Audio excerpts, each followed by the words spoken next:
Oi, gente, tudo bem?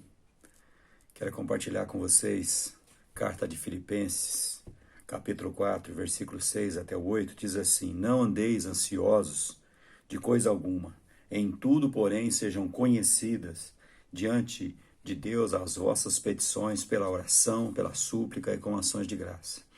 E a paz de Deus, que excede a todo entendimento, guardará o vosso coração e a vossa mente em Cristo Jesus. Finalmente, irmãos, tudo que é verdadeiro, tudo que é respeitável, tudo que é justo, tudo que é puro, tudo que é amável, tudo que é de boa fama, se alguma virtude há, se algum louvor existe, seja isso o que ocupe o vosso pensamento. Queridos, a palavra de Deus aqui nos mostra Paulo falando sobre um inimigo terrível, que é a ansiedade.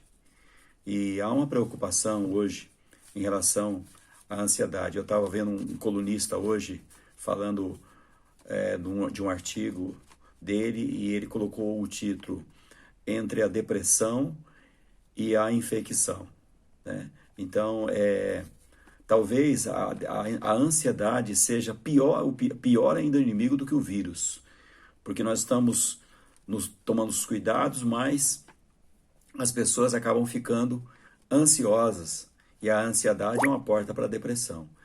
Mas eu queria compartilhar com vocês, para confortar o teu coração aqui, usando aqui a vida do apóstolo Paulo, que o apóstolo Paulo ele tem muita autoridade para falar sobre essa questão dos inimigos, os inimigos que nos conduzem à ansiedade. Se você for no capítulo 1 dessa carta, lá no capítulo 1, versículo 12 e 13, você vai ver que Paulo está falando que ele foi preso para Roma, né? Mas Deus deu oportunidade para que ele pudesse evangelizar toda a guarda pretoriana. Então, o primeiro inimigo que Paulo fala é a circunstância. Nós, por exemplo, estamos passando por uma circunstância difícil, né? Mas, sabe, irmãos, eu creio que Deus é aquele Deus que faz das nossas adversidades oportunidades. Então, as circunstâncias, Deus vai reverter as circunstâncias de uma maneira que acabe sendo uma bênção, como foi na vida do apóstolo Paulo.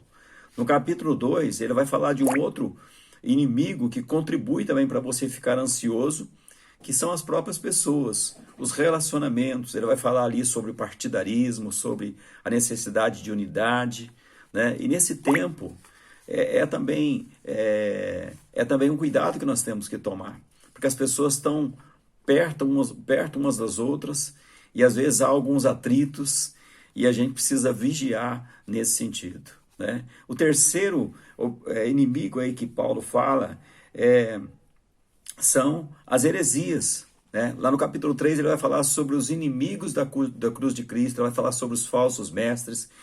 Em épocas como esta, que nós ficamos apertados e em dificuldade, não é difícil aparecer propostas de receitas prontas, heresias, propostas para você ir por um caminho mais fácil, mas permaneça na presença de Deus. Permaneça no propósito que Deus estabeleceu para a sua vida. E lá no capítulo 4 ele vai fechar falando sobre a questão da ansiedade, né? Mas Paulo aqui ele dá um remédio para a ansiedade, que é o quê? Que é a oração. Por isso que ele fala, não andeis ansiosos, mas sejam conhecidas diante de Deus as vossas petições pela oração, pela súplica e com ações de graça. E ele fala também de um aspecto importante. Ele fala do cuidado da nossa mente, aquilo que nós pensamos. Porque se fala muita coisa, se tem muita notícia, se tem muita coisa ruim que se fala.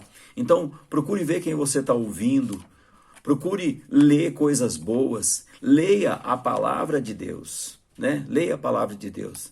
A vitória, as armas da vitória, as armas da bênção aí para você não ficar numa condição de ansiedade é a oração e uma mente sã, uma mente positiva, né? E para isso, você precisa ler as promessas da palavra de Deus, você precisa ter uma vida de leitura da palavra do Senhor e uma vida de oração. Deus abençoe a sua vida e que nesse dia você seja mais do que vencedor em Cristo Jesus. Amém? Deus abençoe.